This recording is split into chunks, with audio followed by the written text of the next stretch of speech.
10 financial illiteracy statistics and the story they tell about the current crisis. For Financial Literacy Month, we are putting together a 3-part series on the national epidemic that is financial illiteracy. The first of the 3 parts will focus on identifying what the problem is, captured through statistics on financial literacy, particularly among females. Next week, the second part will focus on what the causes of the problem are.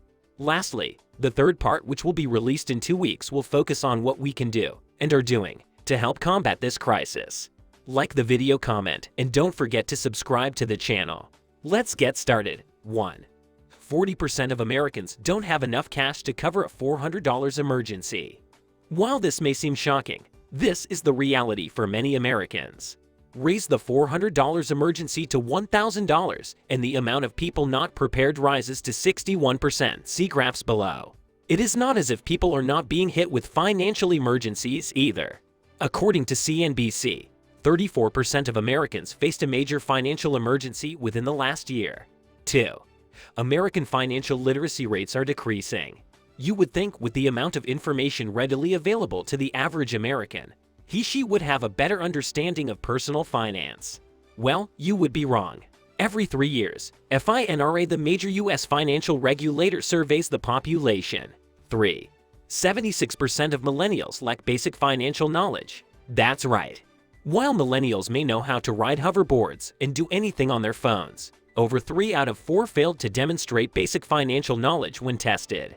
This matters a lot because of the rising student loan debt crisis that you may have heard about. 4. Over 40% of student loan borrowers are either not making payments or are late on payments. This is from a WSJ article published back in 2016 as well, so we can only assume this number has risen with the increase in student loan debt.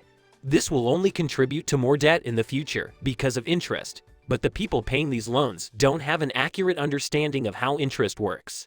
Obviously, this greatly affects their ability to put away money for things like buying a home or retirement, which leads us to stat number 5. 5. Nearly half of all Americans do not have a retirement savings account. Now, as easy as it would be to continue to throw this at the feet of millennials, we cannot do that because the data tells a different story. In fact, nearly 40% of people aged 56 to 61 do not have retirement accounts. These are people who are likely to retire within the next 10 years of their lives, and they do not have a retirement account. 6. The median retirement savings account has only $5,000 in it. Granted, you might assume that this number is low because of the amount of young people who have not started saving seriously yet. However, even for those approaching retirement 56 to 61, the median retirement account has only $17,000. 7. Women, particularly married women, have far lower income throughout retirement. As you can tell from the graphic, women, minorities, and those with lower education levels tend to have the lowest savings rates.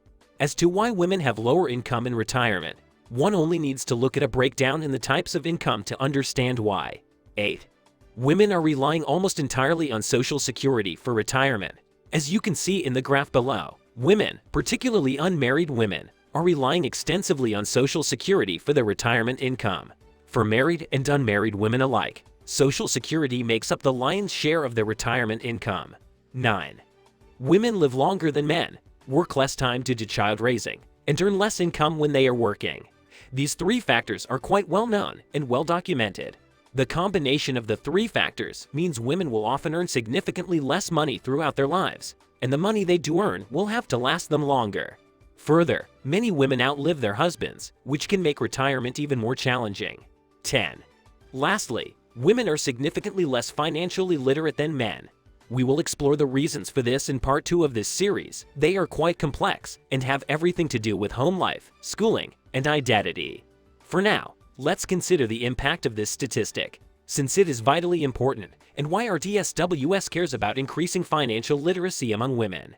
If women are making less throughout their lives, and then investing less due to financial illiteracy, both of these we know to be true, then the gender wage gap that we know all about actually compounds throughout a woman's lifetime, leading to a huge gender retirement gap.